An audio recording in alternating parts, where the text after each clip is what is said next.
Alloh o'z hadisi qudsiyasida shunday deydi: Ey odam bolasi, biror hokim yoki sultondan qo'rqmagin.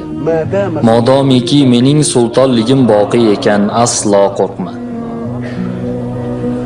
Mening hukmronligim esa boqiydir. Ey odam bolasi, rizq torligidan qo'rqma.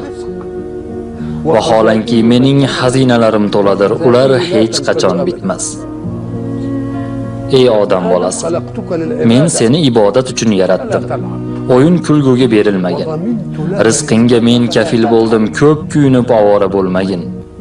Agar men taqsim qilgan narsaga rozi bo'lsang, tanang va qalbingga xotirjamlik va rohatni ato etaman. Va mening huzurimda maqtalganlar qatorida bo'lasan. Modomiki taqsim qilganimga ko'nmas ekansan, buyukligim va oliyligimga qasamki sening ustingga dunyoni hokim qilib qo'yaman. Unda sen xuddi yirtqichlar quruqlikda yugurganiday sen ham yugurib yurasan. Ammo men taqsim qilgan narsadan o'zgasiga erisha olmaysan.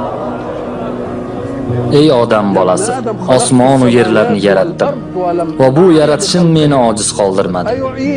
Senga bir kunlik beradigan rizq meni ojiz qoldirarmidi?